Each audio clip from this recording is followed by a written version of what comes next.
নমস্কার, কেমন আছেন সবাই? আশা করি সকলে খুব ভালো আছেন। চলে আসলাম নতুন একটা ভিডিও নিয়ে।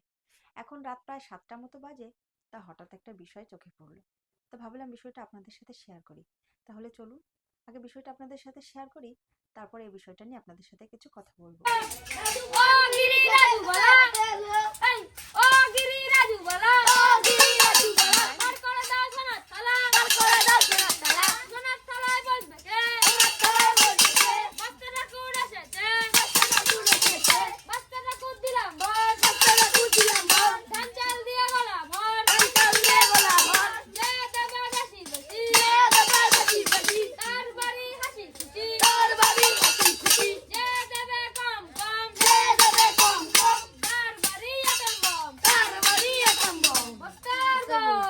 শোন শোন, তোদের বাড়ি কোথায়? ও, এই কালকে সকালে আসবি চাল নিতে? আচ্ছা ঠিক আছে। ও তো বাড়িতে নেই, দোকানে আছে। তো অনেকে হয়তো বুঝে গেছেন যে বাচ্চাগুলো কেন আমাদের বাড়িতে এসেছে, আবার অনেকে হয়তো জানেন না। তো যারা জানেন বা যারা জানেন না তাদের জন্য আমি কিছু কথা বলতে চাই। আধুনিকতার সাথে তাল মিলিয়ে চলতে চলতে না আমরা আমাদের গ্রাম বাংলার পুরোনো দিনের ঐতিহ্য, সংস্কৃতি, রীতিনীতিকে ভুলতে বসেছি।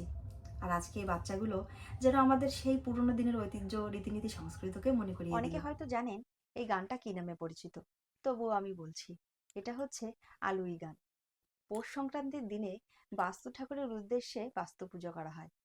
আর তার জন্য সারা পৌষ মাস জুড়ে বাচ্চা বাচ্চা ছেলেমেয়েরা সন্ধ্যার পরে আলুই গান গাইতে যায়।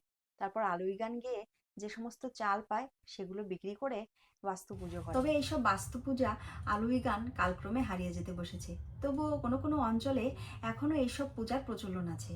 এই দেখুন না, আমি কত ছোটবেলায় আমি নিজেই বাস্তু পুজোর জন্য আলুই গান গাইতে গিয়েছি। সবার বাড়ি বাড়ি গিয়ে সন্ধ্যার পরে আলুই গান গেয়ে চাল তুলে এনেছি, তারপর বাস্তু পুজো করেছি। আর এখন সেগুলো ভুলতে বসেছি। কি জানি হঠাৎ করে এই বাচ্চাগুলো না সেই সমস্ত স্মৃতিগুলোকে মনে করিয়ে দিল। এখনো সেই সব পুরনো দিনের স্মৃতিগুলো মাথাচাড়া দিয়ে ওঠে। মাঝে মাঝে মনে হয় সেই সমস্ত দিনে যদি ফিরে যেতে পারতাম তাহলে কতই না ভালো হতো। আমার মতো কাদের কাদের এমনটা মনে হয় আর সেই সব শৈশবের পুরনো দিনের স্মৃতি মনে পড়ে যায়, অবশ্যই কমেন্ট করে জানাবেন। আর একটা কথা, এই আলুই গান বা বাস্তু পূজা কাদের অঞ্চলে কী নামে পরিচিত অবশ্যই কমেন্ট করে জানাবেন। আর আমার ভিডিওটা যদি আপনাদের ভালো লাগে তাহলে আমার পাশে থাকবেন। ধন্যবাদ সবাইকে।